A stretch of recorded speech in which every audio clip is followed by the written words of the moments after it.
আসসালামু আলাইকুম সুপ্রিয় সপ্তম শ্রেণীর শিক্ষার্থী ভাই বোনেরা, আশা করি তোমরা সকলে ভালো আছো। তোমাদের গণিত প্রশ্নের প্যাটার্ন ও এর উত্তর সহ আজকের এই ক্লাসটি সাজানো। তোমরা অনেকেই জানো ষষ্ঠ থেকে নবম শ্রেণীর নতুন কারিকুলামে শুধুমাত্র ষষ্ঠ এবং অষ্টম শ্রেণীর গণিত পরীক্ষা অনুষ্ঠিত হয়েছে এবং সেই প্রশ্নগুলো যদি তোমরা দেখো যে সেখানে একটা প্রশ্নকে কেন্দ্র করে 14 গোষ্ঠী উদ্ধার করতে বলা হয়, যে একটা প্রশ্ন দেওয়া থাকে তার আলোকে ধারাবাহিক সবগুলো কাজ তোমাকে করতে হবে, ঠিক আছে? তো এখানে সেই আলোকে তোমাদের জন্য তোমাদের বই থেকে এই নমুনা প্রশ্নটি সাজানো। আশা করি তোমরা এই ক্লাসটি দেখলে, প্রথম থেকে শেষ পর্যন্ত দেখলে তোমাদের প্রশ্নের প্যাটার্ন সম্পর্কে তোমরা একটা পরিপূর্ণ ধারণা লাভ করতে পারবে। তো দেখো প্রিয় শিক্ষার্থীরা, আমি তোমাদেরকে প্রশ্নটি প্রথমে দেখাচ্ছি, দেন উত্তরগুলো তোমাদেরকে দেখিয়ে দেবো। তো এখন দেখো, এখানে প্রথম কাজ হচ্ছে তোমাকে বাগান তৈরির পরিকল্পনা। এখানে বাগান তৈরির পরিকল্পনা থেকে তোমাকে যেই উদ্দীপকটি দেওয়া হবে যে একটি শিক্ষা প্রতিষ্ঠানে পরিবেশ সুন্দর করার জন্য প্রতিষ্ঠান প্রধান স্কুল আঙিনায় একটি বাগান করার সিদ্ধান্ত নিলেন। বাগানের কিছু অংশে সবজি গাছ এবং কিছু অংশে ফল গাছ লাগানোর জন্য নির্ধারণ করা হলো। বাগানটির ক্ষেত্রফল কত হবে? চলো আমরা এর সম্ভাব্য পরিকল্পনা করি। এখান থেকে তোমার প্রথম কাজ, পরিকল্পনার শুরুতে প্রত্যেকে খাতা কলম নিয়ে বাগানটি নিরূপণ সম্ভাব্য কাগজের মডেল তৈরি করবে বা অঙ্কন করে সবজি ও ফল বাগানের অংশ দুটিকে পৃথক রং করে বাগানটির ক্ষেত্রফল নির্ণয় করবে। মূলত আমাদেরকে কাজটা হচ্ছে সবজি ও ফল বাগানের দুইটা অংশকে পৃথক করে রং করতে হবে, পৃথক করে রং করতে হবে, তারপরে বাগানটির ক্ষেত্রফল নির্ণয় করতে হবে। তাহলে আমরা প্রথম কাজটির অ্যান্সারটা দেখে নিই। দেখো প্রিয় শিক্ষার্থীরা, আমি সবগুলো কাজের সমাধান দেখিয়ে দিচ্ছি। তো প্রথম কাজটি হচ্ছে কাগজের মডেল বা ক্ষেত্রফল, অর্থাৎ কাগজের মডেল তৈরি করতে হবে। আমাদেরকে কী করতে হবে? রং করে সবজি বাগান এবং ফল বাগান দেখাতে হবে এবং ক্ষেত্রফল নির্ণয় করতে হবে। তাহলে তোমরা এখানে দেখতে পাচ্ছ যে বাগানটি আমি এখানে 4 মিটার হচ্ছে প্রস্থ এবং 9 মিটার হচ্ছে দৈর্ঘ্য, ঠিক আছে? তো এটা হচ্ছে সবজি বাগান, এটা হচ্ছে ফল গাছের বাগান। তো এখানে রঙিন করে দেখানো হলো। এখন দ্বিতীয় কাজ কি? ক্ষেত্রফল নির্ণয় করতে হবে। তো আমরা ধরে নিচ্ছি বাগানটির দৈর্ঘ্য হচ্ছে এখান থেকে এই পর্যন্ত বাগানটির দৈর্ঘ্য কত? 9 মিটার এবং প্রস্থ এখান থেকে এই পাশটাকে বলা হয় প্রস্থ। তার প্রস্থ কত মিটার? 4 মিটার, তাই না? তো বাগানের ক্ষেত্রফলের সূত্র হচ্ছে দৈর্ঘ্য গুণ প্রস্থ। তো দৈর্ঘ্য 9 এবং প্রস্থ 4, 9 আর 4 গুণ করলে 4 নং 36 বর্গ মিটার, ঠিক আছে? এবং ক্ষেত্রফলের একক হচ্ছে বর্গ মিটার।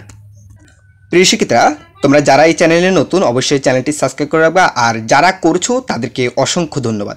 এখানে আমি তোমাদেরকে জাস্ট তোমাদের নমুনা প্রশ্নগুলো দেখিয়ে দিচ্ছি। তোমাদের মূল যে প্রশ্নটি, আসল যে প্রশ্নটি, সেই প্রশ্নটি তোমরা এখানে এই ষান্মাসিক মূল্যায়ন সপ্তম শ্রেণীর গণিত সমাধান পর্ব 1, পর্ব 2, পর্ব 3, পর্ব 4 এই ভিডিওগুলোতে তোমরা আসল প্রশ্নটির সমাধান পাবে। প্রিয় শিক্ষিতরা, এটা হচ্ছে তোমাদের জন্য জাস্ট একটা নমুনা প্রশ্ন। আচ্ছা, দ্বিতীয় যে নমুনা প্রশ্নটি এখন দেখো, সেটা আমরা দেখব। প্রথম কাজটির সমাধান আমরা শিখলাম। দ্বিতীয় কাজটি কি বলছে তার আগে এখানে কিছু তথ্য দেওয়া থাকে। বললাম না 14 গোষ্ঠী উদ্ধার করতে বলা হয়, যে কর্তৃপক্ষ চায় সবজি বাগানের দৈর্ঘ্য পরিবর্তন করতে। এখানে তোমাদের আমি যে ষষ্ঠ শ্রেণীর গত পরশু যে ক্লাসটি তৈরি করেছিলাম, সেখানে ষষ্ঠ শ্রেণীর গণিতের যে প্রশ্নটি ছিল, সেই প্রশ্নটি এত শিক্ষার্থীদের জন্য অনেক হার্ড ছিল। এখানে অনেকগুলো ধারাবাহিক কাজ ছিল যেটা শিক্ষার্থীদের জন্য আসলে খুবই ডিফিকাল্ট ছিল। প্রিয় শিক্ষার্থীরা, তোমরা যদি গণিতের এই যে ভালো প্রিপারেশন না নাও, তাহলে তোমাদের জন্য গণিতটা খুবই ডিফিকাল্ট হয়ে দাঁড়াবে, ঠিক আছে? আমি আবার বলছি, তোমরা ভালোভাবে প্র্যাকটিস করবা গণিতটা। তো কর্তৃপক্ষ চায় যে সবজি বাগানটির দৈর্ঘ্য পরিবর্তন করতে, তাই বাগানের দৈর্ঘ্য x দ্বারা পরিবর্তন করা হলো। এক্ষেত্রে বাগানটির ক্ষেত্রফলে পরিবর্তন লক্ষ্য করা হলো। তো এখানে কাজ 2, বাগানের দুইটি পৃথক পৃথক ক্ষেত্রফলকে বীজগণিতের রাশির মাধ্যমে লিখে সহগ ও চলক নির্ণয় করে। এই পর্যায়ে এখানে দেখো, মূলত হচ্ছে বাগান দুটি পৃথক ক্ষেত্রফলকে বীজগণিতের রাশির মাধ্যমে লিখে সহগ ও চলক নির্ণয় করা। মূলত আমাদের এই পৃথক করে এখন ক্ষেত্রফল নির্ণয় করব, সেটাকে বীজগণিতের রাশির মাধ্যমে প্রকাশ করব এবং সহগ ও চলক নির্ণয় করব। তাহলে আমরা দেখো এটার অ্যান্সারটা দেখে নিই। প্রিয় শিক্ষার্থীরা, তোমাদের মূল প্রশ্নটি পাওয়ার জন্য তোমরা অবশ্যই চ্যানেলটি সাবস্ক্রাইব করে রাখবা, যাতে তোমাদের কোনো ভিডিও খোঁজা না লাগে, যাতে করে আমি ভিডিওগুলো আপলোড দেওয়ার সাথে সাথে তোমাদের কাছে চলে যায়। সো চ্যানেলটা সাবস্ক্রাইব করে রাখবা, আর এই ভিডিওটিতে অবশ্যই একটা লাইক করে দিবা, ঠিক আছে? আচ্ছা, তাহলে বাগানের দুইটি পৃথক পৃথক ক্ষেত্রফল বীজগণিতের রাশির মাধ্যমে লিখো, তো সহগ ও চলক নির্ণয় করো। আচ্ছা, তাহলে আমরা লিখলাম সবজি এবং ফল গাছ, ঠিক আছে? কিসের মাধ্যমে লিখতে বলছে? আমাদেরকে এক্স এর মাধ্যমে লিখতে বলছে, দৈর্ঘ্য এবং প্রস্থকে। তো আমি ধরো দৈর্ঘ্যটাকে এক্স ধরলাম, প্রস্থটাকে ওয়াই ধরলাম। আর সরি, দৈর্ঘ্যটাকে পরিবর্তন করতে বলা হচ্ছে। আমি আবার বলছি, দৈর্ঘ্যটাকে পরিবর্তন করতে বলা হচ্ছে এক্স মিটার, এবং এখানেও এক্স মিটার। আমি যদি প্রশ্নটা তোমাদেরকে আবারও দেখাই তাহলে বুঝতে পারবে তোমাদের, যে এখানে কর্তৃপক্ষ চায় যে বাগানটি এক্সের দ্বারা পরিবর্তন করতে, কোনটা, ওই দৈর্ঘ্যটাকে পরিবর্তন করতে চায়, ঠিক আছে, মানে চলক দ্বারা পরিবর্তন করতে চায় শুধু দৈর্ঘ্যটাকে। তো দৈর্ঘ্য আমরা এটা ধরলাম না, এখন সবজি হচ্ছে দৈর্ঘ্য এক্স মিটার আর ফল হচ্ছে ওয়াই মিটার, আর প্রস্থ যেভাবে সেভাবে থাকে। প্রস্থ এখানেও এখান থেকে এখানকার দূরত্ব হচ্ছে 4 মিটার, এখান থেকে এখানকার দূরত্ব 4 মিটার। তো প্রস্থ ঠিক আছে, কোনো সমস্যা নেই। আচ্ছা, সেই অনুযায়ী মডেল চিত্রটা তৈরি করলাম। দেন এখন সবজি বাগানের ক্ষেত্রফল আলাদা করে নির্ণয় করতে হবে, ফল বাগানের ক্ষেত্রফল আলাদা করে নির্ণয় করতে হবে। তাহলে সবজি বাগানটা প্রথমে দেখি। সবজি বাগানের দৈর্ঘ্য কত? 4, প্রস্থ কত? এক্স। তাহলে সবজি বাগানের ক্ষেত্রফল দৈর্ঘ্য গুণ প্রস্থ বর্গ মিটার, তাহলে দৈর্ঘ্য 4 এবং এক্স, তো 4 এবং গুণ করলে 4x, ঠিক আছে। সেম একইভাবে ফল বাগানের ক্ষেত্রফল নির্ণয় করতে বলে দৈর্ঘ্য হচ্ছে 4, প্রস্থ দৈর্ঘ্য ওয়াই, প্রস্থ 4, তো ফল বাগানের ক্ষেত্রফল দৈর্ঘ্য গুণ প্রস্থ, তাহলে 4 গুণ ওয়াই মানে 4y, ঠিক আছে। আচ্ছা, এখন সম্পূর্ণ বাগানের ক্ষেত্রফল হচ্ছে এই যে এইটা, এই ক্ষেত্রফল এবং এই ক্ষেত্রফল, মানে দুটোটা এই ক্ষেত্রফল এবং এই ক্ষেত্রফল যোগ করলে সম্পূর্ণ বাগানের ক্ষেত্রফল আমরা বের করলাম 4x + 4y বর্গমিটার।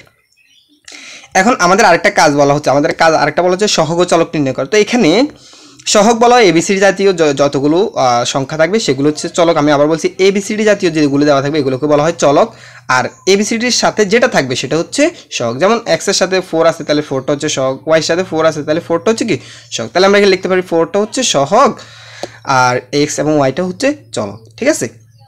প্রিয় শিক্ষার্থীরা, এরপরে দেখব আমরা 3 নম্বর কাজটি। আমি আবারও বলছি, এটা হচ্ছে তোমাদের জন্য জাস্ট একটা নমুনা প্রশ্ন। তোমাদের মূল প্রশ্ন পাওয়ার জন্য তোমরা অবশ্যই চ্যানেলটি সাবস্ক্রাইব করে সাথে থাকবা, আর ভিডিওটিতে অবশ্যই একটা লাইক করে দিবা, ঠিক আছে।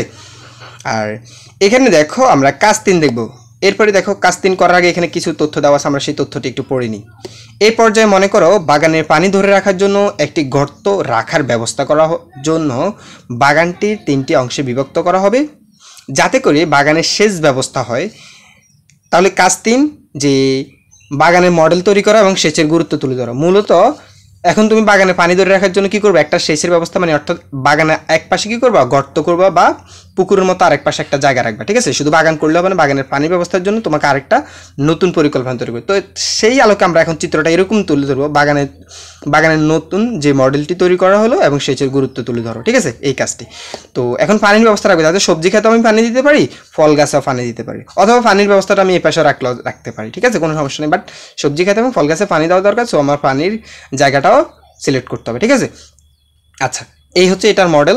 তো এখন এটার বলছে সেচের গুরুত্ব। তো সেচের গুরুত্ব আমাদেরকে তুলে ধরতে হবে। সেচ হলো জমির ফসল ফলনের জন্য কৃত্রিমভাবে মাটিতে পানি দেওয়ার ব্যবস্থা, স্বল্প বৃষ্টি ও অনাবৃষ্টির সময় পানির অভাবে ফসলের উৎপাদন যাতে বাধাগ্রস্ত না হয়, সেজন্য গাছের বৃদ্ধিতে নিশ্চিত করতে কৃত্রিমভাবে জমিতে এই পানি সরবরাহ করা হয়, ঠিক আছে, এই জন্য পানির ব্যবস্থা করা হয়, ঠিক আছে। তাহলে তোমরা বুঝছো তোমাদের কাজগুলো কি, এইভাবে মূলত তোমাদের প্রশ্নটি সাজানো হতে পারে, ঠিক আছে।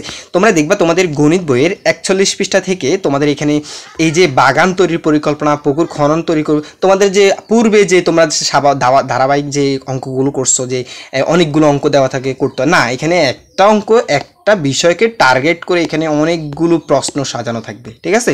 তোমরা মেবি যদি যারা ষষ্ঠ এবং অষ্টম শ্রেণীর প্রশ্নগুলো দেখো তাহলে তোমরা বুঝতে পারবা যে প্রশ্নর প্যাটার্নটা কীরকম, ঠিক আছে। তো এটা ছিল তোমাদের জন্য নমুনা প্রশ্ন। তোমরা প্রিয় শিক্ষার্থীরা, তোমরা আসল প্রশ্নটি পাওয়ার জন্য অবশ্যই এই ভিডিওগুলো অনুসরণ করবে, এখানে তোমাদের আসল প্রশ্নগুলো দেওয়া হবে। যারা চ্যানেলে নতুন অবশ্যই চ্যানেলটি সাবস্ক্রাইব করে পাশে থাকার অনুরোধ রইল, আর যারা করছো তাদেরকে অসংখ্য ধন্যবাদ। কোনো কিছু জানার থাকলে অবশ্যই কমেন্ট করে জানাতে পারো, ইনশাআল্লাহ প্রত্যুত্তর করার চেষ্টা করব। ধন্যবাদ সবাইকে।